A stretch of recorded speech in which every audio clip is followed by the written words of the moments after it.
So this is the box. It is in very good condition. There's just some little stuff, the corners, these little bumps here.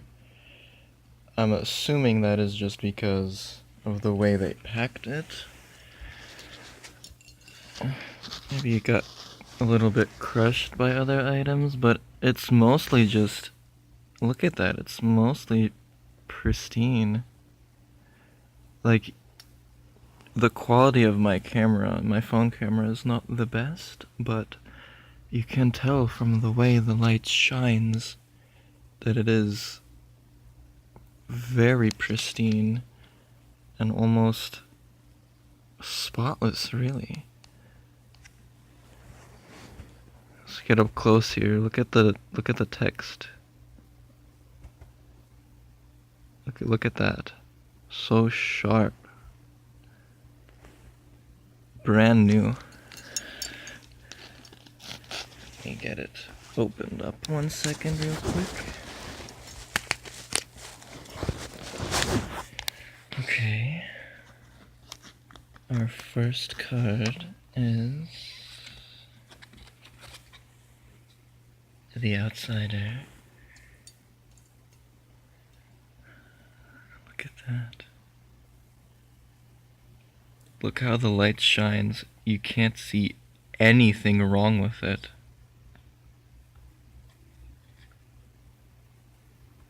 Look at the back. I've actually never seen this symbolism before in the game, with the rats like in a circle, and I'm not sure if you can tell, but those moths have little skulls on them,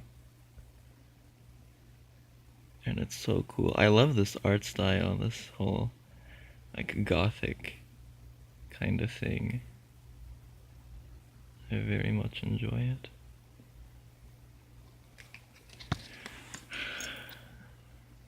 And the Outsider's card is actually, you see that little mark of the Outsider up there? They're supposed to be numbers, but he's actually the extra card. That's why there's no number up there. He's the extra, the outside, the separated one, the bonus card, and it just makes a lot of sense that he's the outsider, you know? Like, that's actually pretty clever by whoever designated these cards to make the outsider the Joker of sorts. Actually, I'm not done with this. I want to get in close to it again. Show you the frame. Look at that pattern on the frame.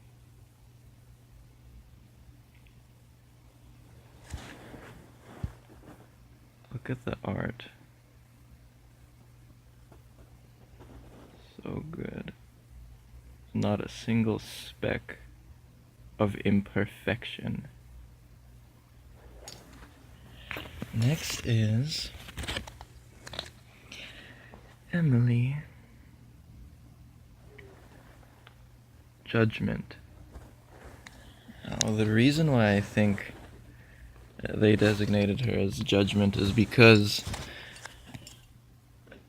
she's actually the one that judges the Havelock and Pendleton and Martin after Corvo seizes them, or if he kills them, then she says she was gonna have them killed anyway. Her judgment of the main antagonists is completely dependent on the actions of her father and the way he approached his quest for revenge.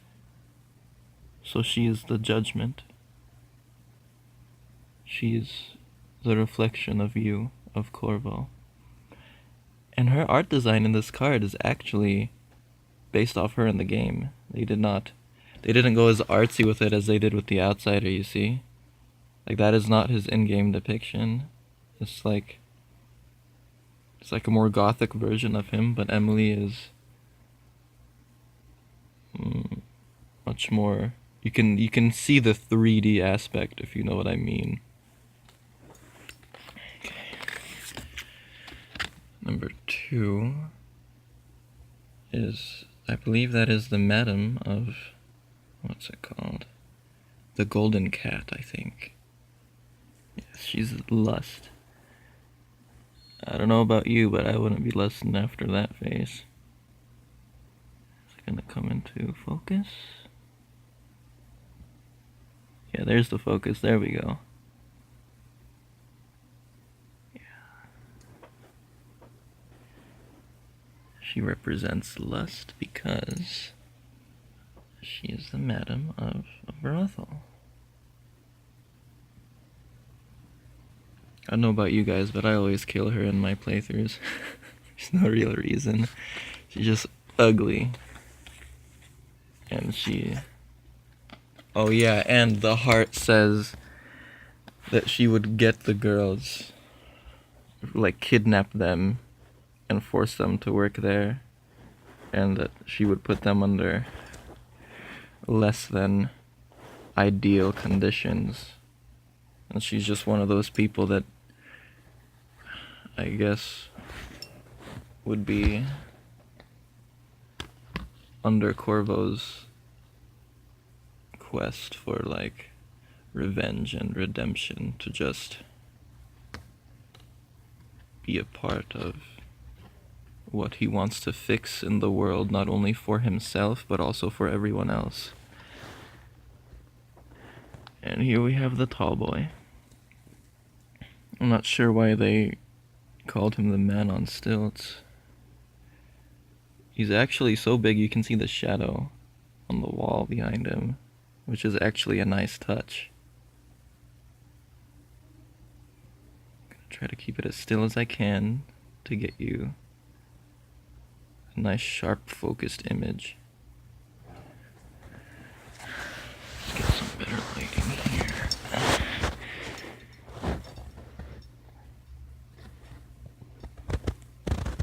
Man on stilts.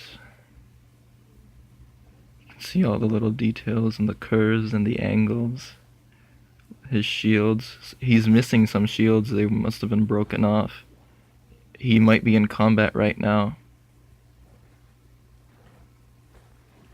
Let's shine it into the light so you can see that it doesn't have any spots. Not a single bit of it is out of place. Beautiful. Alright. I'm gonna make sure to stack these up properly so that I can put them away in sequence.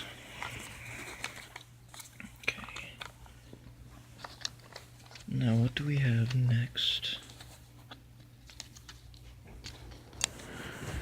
The witch. Some of the cards spilled out as I shifted my position, so went from 3 to 5. They got a bit mixed up as I shifted. Get my shadow. The shadow of my head is hiding it a little bit. Yeah, this is a better spot, yeah. I'll try to keep it still. Get the focus on. There we go. Look at that. Look at her face. Look at those details. Look at that art.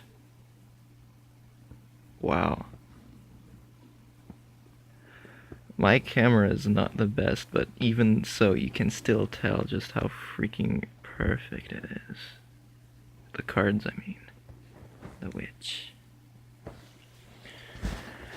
Granny Rags, fun fact actually, is one of the only witch characters that we know of so far in this series that was not a part of Delilah's coven. She was a lone witch. And there's actually a few other ones, but we only see depictions of them or lore of them, or we can just like read about them. We don't actually have any named witches that aren't a part of Delilah's coven aside from Granny Rags, Vera More.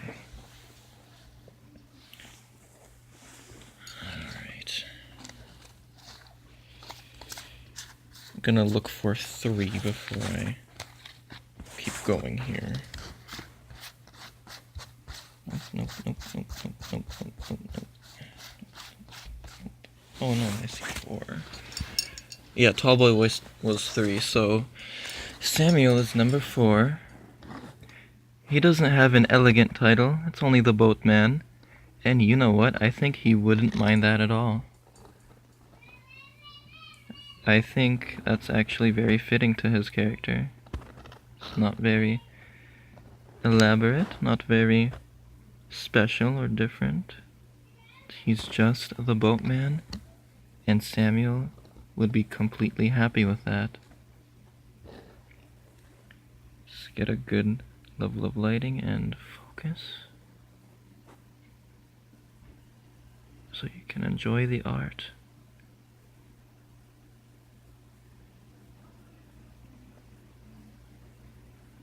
There we go. Put that in sequence. Put Vera on top.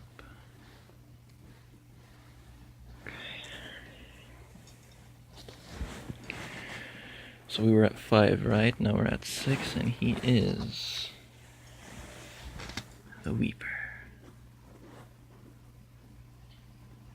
His pose is actually very similar to a painting. No, not the pose. I think it's actually the same character in the painting in the game. Is he? I can't actually tell, but something about it is just familiar to me. Look at the face, at the eyes. The detail in the art is just stupendous.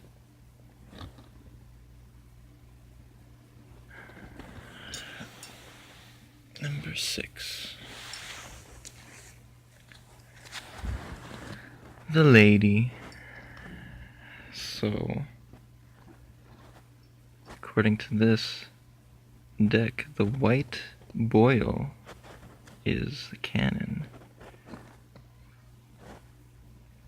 Let's get in close and focus. You see how that mask just pops out of the picture? Like it just bumps out, but as you can see from the lights shining, it's completely flat. But look at that, it's like it's always looking at you. Just the mask.